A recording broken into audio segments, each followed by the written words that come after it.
Devotion is coming from book number 2, Life and Righteousness. The Word is Your Life.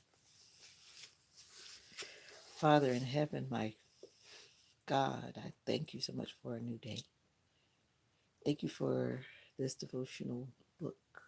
And I pray that as I read today, that you will give understanding, that you will give new insight for better days and a better life. And I'm praying for those that I'll share with live and also with those who will watch it in the replay. Father, forgive me for whatever I may have said or done that is not pleasing in your sight. And as I open this book to begin the journey reading in, I pray that you will give me understanding as well as those who will listen. God, it's in your name I do pray. Amen and amen.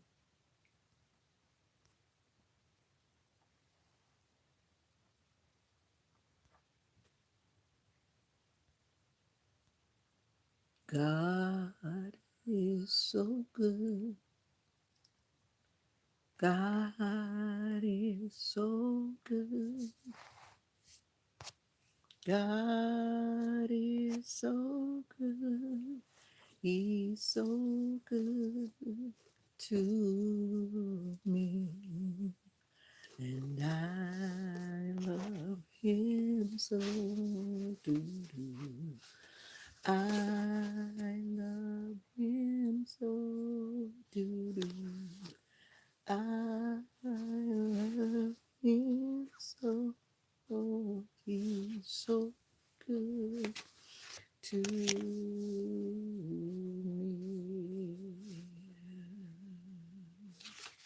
Amen. Now, let's see how far we can go. All right, we're going to just read this as we go. Or maybe I'll read 2 pages a day because I'm usually going to keep it short. The introduction says, the word is your life. Faith is taking the first step, even when you don't see the whole staircase. Dr. Martin Luther King Jr., pastor, civil rights activist, and Nobel Peace Prize winner. Let me know what your decision is when we're done. These were the powerful words from John, Mr. G. Gonzalez.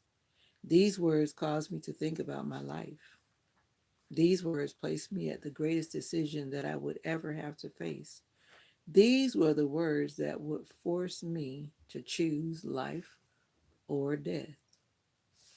But before, this is where I'm reading from, Life and Righteousness. This is the second book that I'm starting. Welcome to the morning devotion.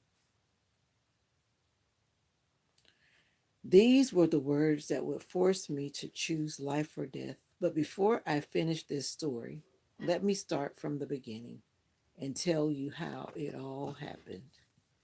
I grew up in Vicksburg, which is a small town in Mississippi.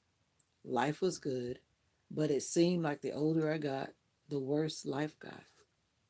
As my age increased, my problems increased. By the time that I got to college, I was seasoned with trouble. Many times I wasn't even looking for it, but it kept finding me.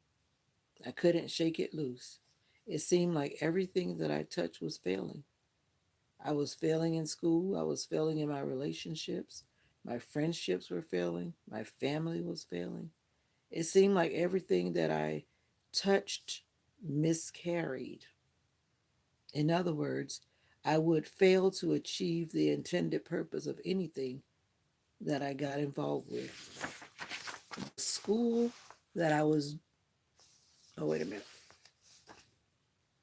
the alcohol that I was drinking didn't make it any better either. Just when I thought that it couldn't get any worse, my girlfriend got pregnant. Less than a year after that, my father died.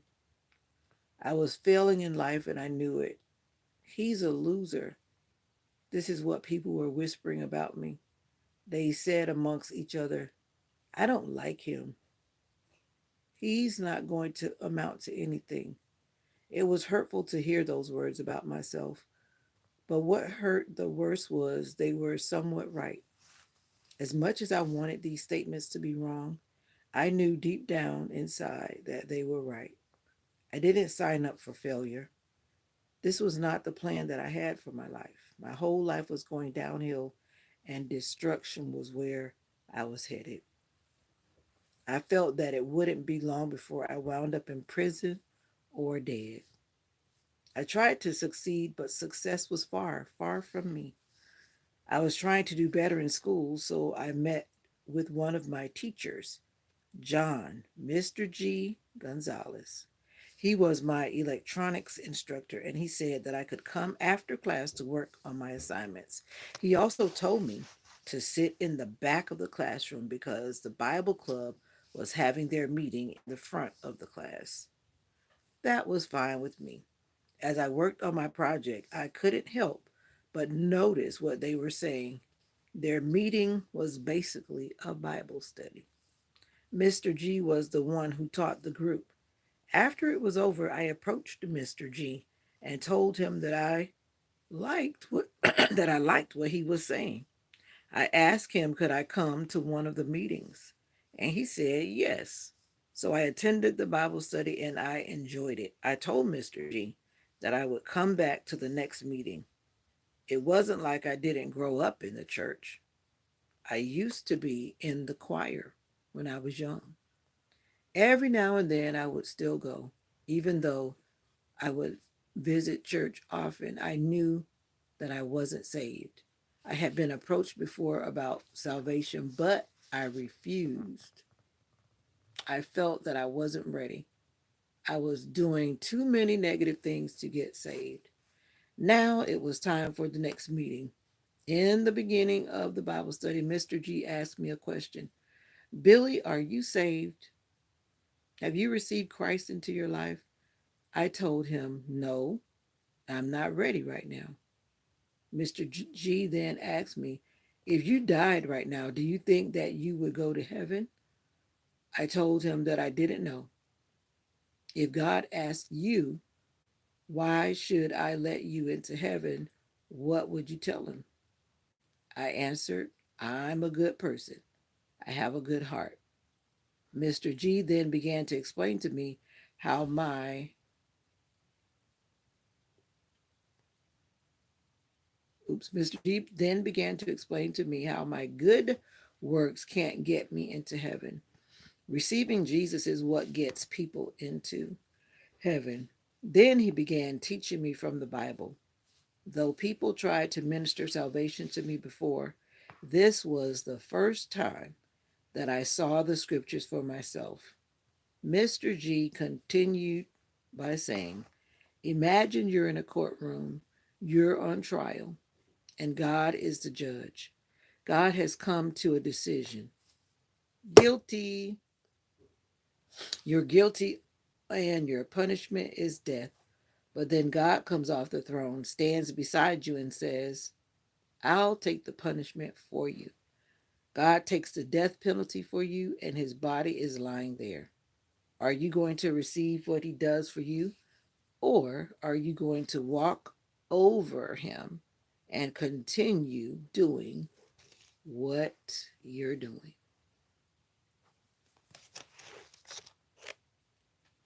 And we're going to stop right there for today. If you happen to have a copy of this book, it is page 17. We're going to stop right here for today. Wow. Imagine you're in the courtroom, you're on trial, and God is the judge. God has come to a decision that you are guilty. You're guilty and your punishment is death. But then God comes off the throne, stands beside you, and says, I'll take the punishment for you. Mm-mm. God takes the death penalty for you, and his body is lying there. Are you going to receive what he has done for you, or are you going to walk over him and continue doing what you are doing? Now that's powerful.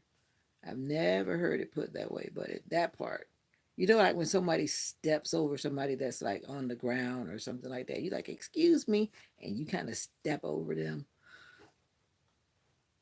It's almost like you're disregarding that person in a way. Wow. God, I thank you for this day. Thank you for this book. And I'm just excited to begin to read this journey of life and righteousness. I pray today, God, that you will help me to be more right doing. I know I'm guilty of a lot of things that are not good, but each and every day I try my best to do better than the day before. So I pray also for those that have subscribed to this channel and also those who are just passing by, that they may find wisdom and helpful tips and nuggets to help their lives to be better. God, go with us today and give us your peace, joy, and your love. God, I love you. God, I worship and praise you. In your name, I do pray. Amen, amen, and amen. Now, I hope to see you tomorrow, almost the same time. I wish I was consistent in the time, but it's generally when I wake up. When I wake up early in the morning, that's when I get on the channel and read. I hope that you consider subscribing. My name is Vita. Nice to meet you. And I hope that you have a wonderful day. Bye until next time.